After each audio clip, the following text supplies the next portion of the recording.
दैत्यं चक्रविनाशकायवरं विक्राणमर्कं चक्रीभूतपणिङ्ग विन्धवरं दक्षिणोष्मम्बजे तद्विचारकुमान्तवर्तसे नमो नृसिंहनाथाय सर्वमङ्गलमूर्तये वास्मये नृसिंहाकृतिहल्लाचितसंसारके सच्चेदये जगद्गुरु महाविष्णुं धरन्तं सर्वतोमुखं శ్రీ సర్వలక్ష్మీ నరసింహస్వామి దేవస్థానం Nallamala forest శ్రీవెల్ల మండలం మహాదేవపురం గ్రామ సమీపంలో వెలిసినటువంటి స్వయంభూగా వెలిసినటువంటి శ్రీ సర్వలక్ష్మీ నరసింహస్వామి యొక్క ఆలయ చరిత్ర విషయానికి వచ్చినట్లయితే స్వామివారి యొక్క చరిత్ర కృతయుగం కాలం నాటికి చెందినది.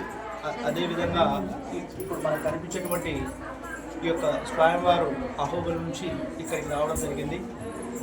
పూర్వము హిరణ్యకశిప అనే ఇద్దరు రాక్షసులు పరిపాలన చేస్తూ ఈ ఉన్నటువంటి బ్రహ్మ విష్ణు మహేశ్వర మూడు లోకాలను శాసించాలనే ఒక అద్భుతమైనటువంటి శక్తి కోసం ఆ యొక్క బ్రహ్మదేవుడి కోసం తపస్సు చేయడం జరిగింది.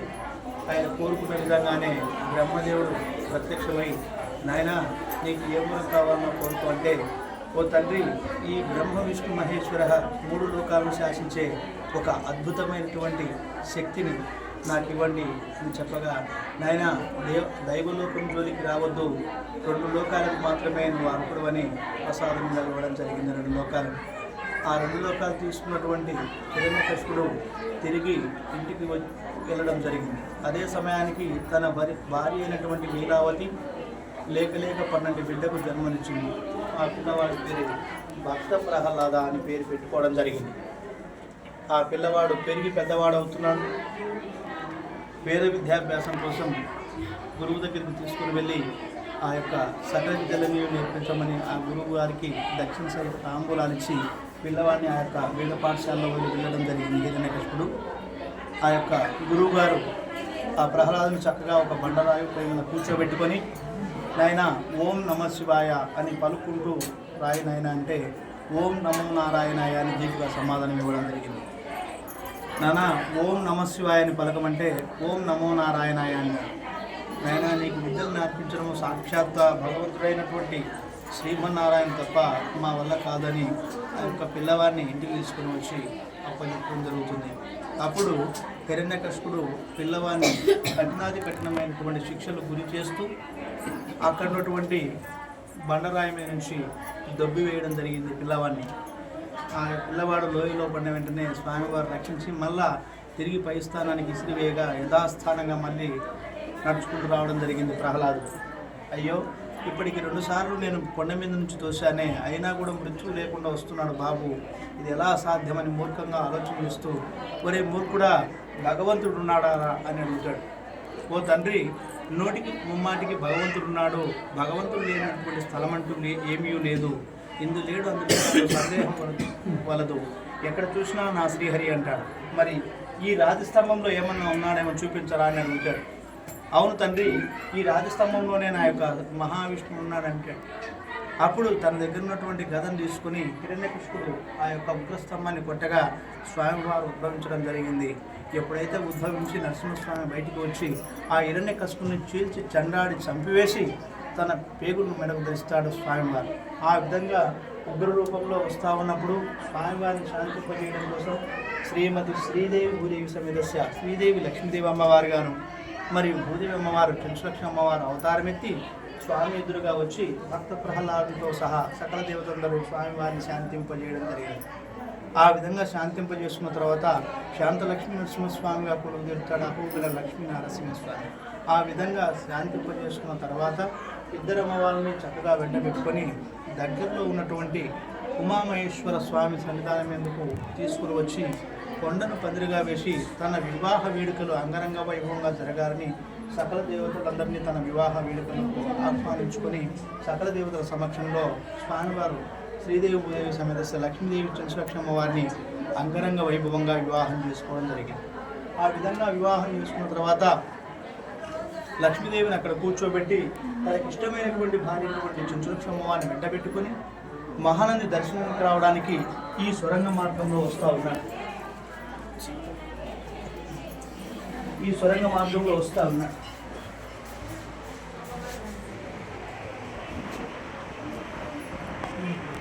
ఈ సొరంగ మార్గంలో వస్తూ ఉన్నాడు. ఈ వచ్చేటువంటి విషయాన్ని దగ్గరలో ఉన్నటువంటి మహానందీశ్వరుడు గుర్తించి, నాయన వేదాద్రి గరుడాద్రి అని 2 పర్వత శిఖరాల మధ్యన ఆదియు నాదే అంతమయు నాదే అని చెప్పగా అప్పుడు స్వామివారిని ఇక్కడ ఆఫ్ చేయడం జరిగింది. ఈ విధంగా ఆగిపోయినటువంటి స్వామి మరలా ఒక్కసారిగా ఇదే స్థలంలో చంద్రలక్ష్మమ్మని వివాహం చేసుకోవడం జరిగింది. అది వివాహం చేసుకున్నటువంటి విషయం తెలుసుకున్నటువంటి పెద్ద భార్య అయినటువంటి లక్ష్మీదేవి అదిగి సైడ్కి వచ్చేసి పక్కకి వెళ్ళిపోవడం జరిగింది. మనకు విగ్రహం నిదర్శనం లక్ష్మీదేవి అమ్మవారు. ఆ విధంగా అలిగిపోయిన తర్వాత అమ్మవారు వచ్చినటువంటి విషయాన్ని గుర్తించినటువంటి స్వామివారమ్మ నువ్వు అలిగిపోవద్దు అని చెప్పేసి ఇద్దరు అమ్మవారిని చక్కగా వివాహం చేసుకోవడం జరిగింది. స్వరంగ మార్గంలో నుంచి వచ్చి వెలిసిన స్వామి కాబట్టి సర్వ నరసింహస్వామిని భక్తులు సర్వలక్ష్మి నరసింహస్వామిగా చెప్పుకుంటున్నారు. ఇది స్వామివారి యొక్క స్వయంభూ దేవాలయం. జై నరసింహ. ఏరియా ఇక్కడ ఉంది, ఏ ప్రాంతంలో ఉంది, ఏ జిల్లాలో ఉంది, అది కూడా కొంచెం గుడి కూడా ఉంది. ఈ దేవాలయము హృదయం నాటికి సంబంధించినటువంటి దేవాలయం. రాజుల చరిత్రలో పూర్వం 1123 సంవత్సరంలో కాకతీయ వంశస్థులైనటువంటి మొదటి ప్రతాపరుదుడు ప్రాణ ప్రతిష్ఠ గావించడం జరిగింది. అదేవిధంగా గుడి నిర్మాణం వచ్చేసి 1513-1518 సంవత్సరం మధ్యన శ్రీకృష్ణదేవరాయలు వెళ్తూ స్వామివారిని దర్శించుకొని మొక్కుబడిగా ఇక్కడ గుడి నిర్మించాలనుకున్నాడు.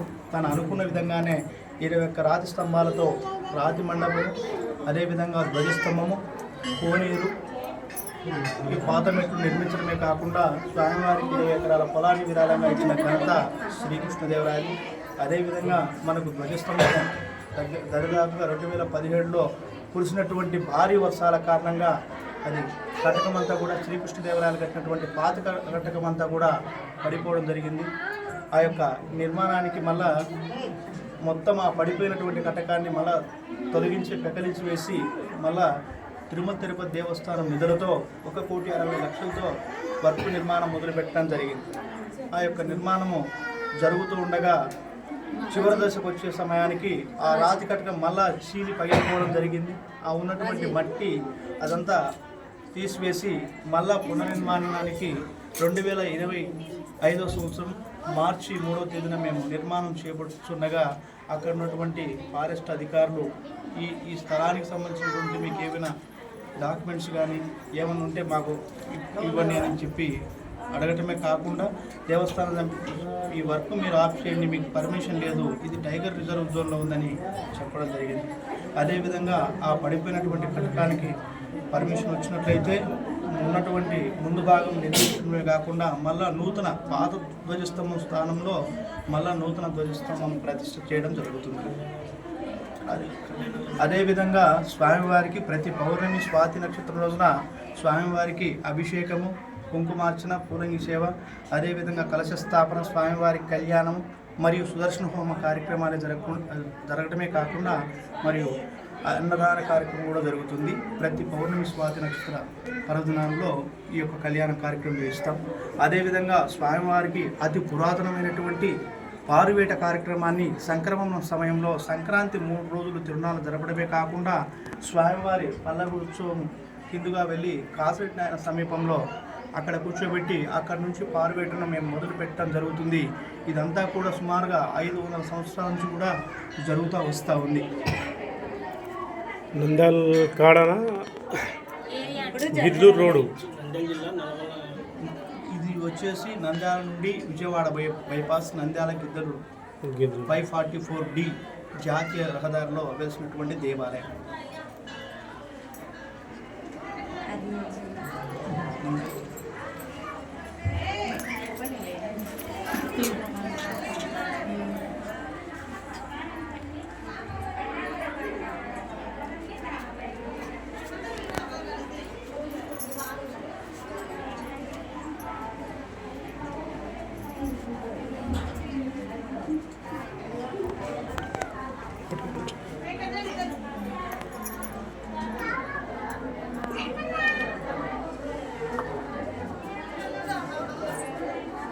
ఈ నంద్యాల జిల్లా నంద్యాల రోడ్లో నరసింహస్వామి గుడి ఉంది.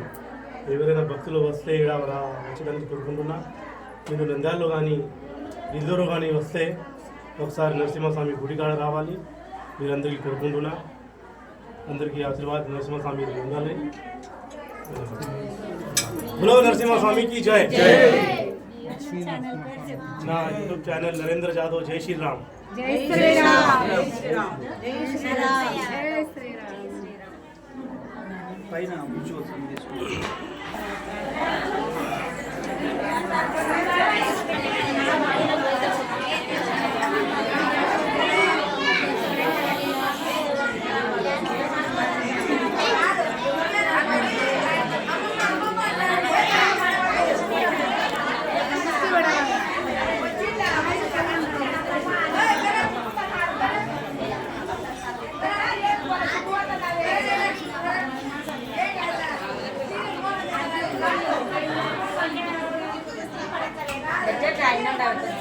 Jadi,